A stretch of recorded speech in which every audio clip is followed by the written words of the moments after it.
Entonces, continuando, tenemos en la unidad 3 aquellas operaciones básicas que son propias del método estadístico. En esta tercera unidad pudimos ver lo que son las medidas de frecuencia en epidemiología, y la epidemiología tiene entre sus objetivos primordiales el estudio de la distribución y de los determinantes de las diferentes enfermedades. La cuantificación y la medida de la enfermedad o de otras variables de interés son elementos fundamentales para formular y testar hipótesis, así como para permitir comparar las frecuencias de enfermedad entre diferentes poblaciones o entre personas con o sin una exposición a características dentro de una población determinada. También está la medida más elemental de la frecuencia de una enfermedad o de cualquier otro evento en general, es el número de personas que padecen esa enfermedad. Por ejemplo, el número de pacientes con hipertensión arterial, el número de fallecidos a causa de accidentes de tráfico, el número de pacientes con algún tipo de cáncer en específico, en fin, etc. Sin embargo, dichas medidas por sí solas carecen de utilidad para determinar la importancia de un problema de salud determinado, pues deben referirse siempre al tamaño de la población, de dónde provienen las cosas y el periodo de tiempo en el cual estos fueron identificados. Es decir, hay que tener en cuenta dos factores principales, que son la cantidad de personas, la cantidad de pacientes que se ven afectados por una enfermedad o cualquier situación, y la localización geográfica, así también como el límite espacio-temporal, el límite de tiempo específicamente en el que se desarrolló tal evento.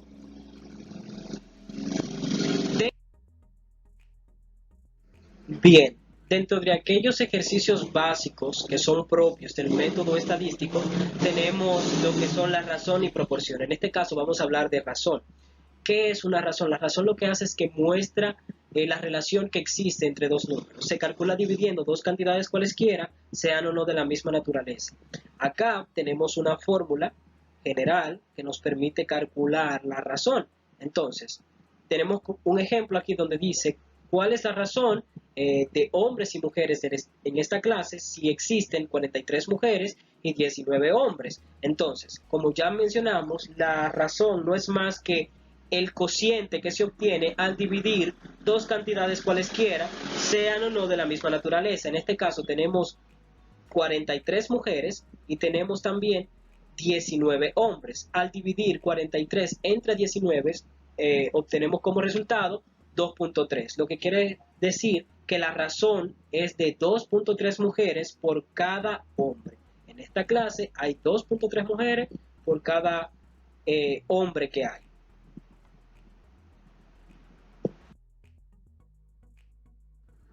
También tenemos lo que es la proporción. Una proporción no es más que la igualdad o la equivalencia entre dos razones. Esta nos permite decir la relación entre dos valores donde el numerador está incluido en el denominador. Acá tenemos una fórmula general, igual que la anterior, eh, que nos permite determinar la proporción. En este caso, proporción será igual a entre A más B. Y tenemos aquí un ejemplo que nos dice, ¿cuál es la proporción de mujeres en esta clase? Si hay 43 mujeres y 19 hombres. La proporción es igual a, como vemos aquí en la fórmula, A más A entre A más B. En este caso, ¿quién es A? A corresponde a la proporción de mujeres en esta clase. Las mujeres, entonces, ¿qué cantidad de mujeres hay en la clase? Acá vemos que hay 43 mujeres. Entonces, 43 entre A más B. Entonces, A, que es 43, más B, que es 19, y todo esto lo vamos a expresar en porcentaje, lo vamos a multiplicar por 100. Entonces, tenemos que 43 entre 43 más 19 serían 62, es igual a 0.7, y al multiplicar 0.7 por 100, tenemos el 70%, lo que quiere decir que la proporción de mujeres en la clase es de un 70%. Eso podríamos obtener una conclusión de ahí. La mayor parte de los estudiantes que están en la clase son mujeres. También tenemos lo que es la tasa. La tasa es el número absoluto de veces en que ocurre un evento de interés en un periodo específico. El denominador es la población de referencia o la población estudiada en el mismo tiempo. Acá tenemos también una fórmula que nos dice que la tasa es igual a x sobre y por 10 a la n. Entonces la notación 10 a la n define la base multiplicativa y n asume normalmente valores de 2, que pueden ser 10 a la 2, en este caso es igual a 100, 10 a la 3, que es igual a 1000, 10 a la 4, que es igual a 10.000, y 10 a la 5, que es igual a 100.000. También hablamos de lo que es la incidencia y la prevalencia. La incidencia se define como el número de casos nuevos de una enfermedad que se desarrollan en una población durante un periodo de tiempo determinado. Hay dos tipos de medidas de la incidencia acumulada y la tasa de incidencia, también denominada densidad de incidencia. La prevalencia se representa generalmente con una letra P y cuantifica la proporción de individuos en una población que padecen una enfermedad en un momento o periodo de tiempo determinado. Bien, en cuanto a la unidad 4, trabajamos lo que son el recuento y la presentación de los datos. El recuento, como ya sabemos, es uno de los pasos del método estadístico. En términos generales, puede decirse que el recuento consiste en la cuantificación de la frecuencia con la que aparecen diversas características medidas en los elementos en un estudio. Por ejemplo, el número de personas de sexo femenino y el número de personas de sexo masculino, o el número de niños con peso menor a 3 kilos y el número de niños con peso igual o mayor a dicha cifra.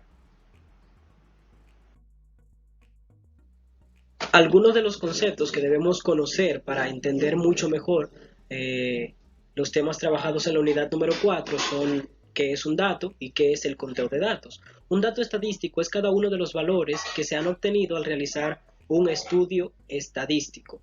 El conteo de datos, por otra parte, es parte del proceso que se da después de la recopilación de los datos y se procede a su recuento para expresarlo de forma ordenada y para que sea más fácil trabajar con ello. Generalmente lo que se hace en esta parte es elaborar una tabla de frecuencias y eso. Un conteo es el número de veces que ocurren los eventos que se están estudiando dentro de un periodo específico y en un lugar determinado.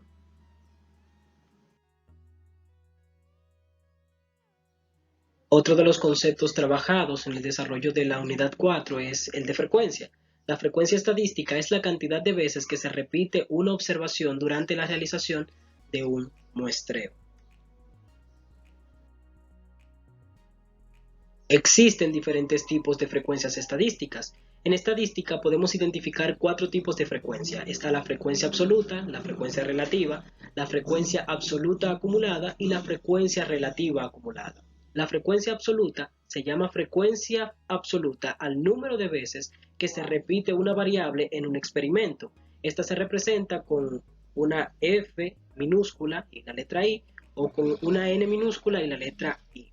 La frecuencia relativa representa la cantidad de veces que se repite una observación expresada como proporción de la muestra. Es decir, es el resultado de dividir el valor de la frecuencia absoluta por el tamaño de la muestra estadística. Esta se representa con FI y se define como F es igual a N entre N mayúscula. En este caso, la N minúscula representa la frecuencia absoluta y la N mayúscula representa a la población, siendo el N, como dice ahí, el número de veces que se repite la respuesta y N mayúscula el tamaño de la muestra o de la población. Su valor se expresa como porcentaje. La frecuencia absoluta acumulada es la frecuencia que se obtiene al sumar todas las frecuencias absolutas inferiores o iguales al valor en cuestión. Se representa generalmente con una N mayúscula y una I. La frecuencia relativa acumulada, en esta se tiene en cuenta la sumatoria de todas las frecuencias relativas inferiores o iguales al valor en cuestión y se representa generalmente con una F mayúscula y una letra I o una letra H y una I.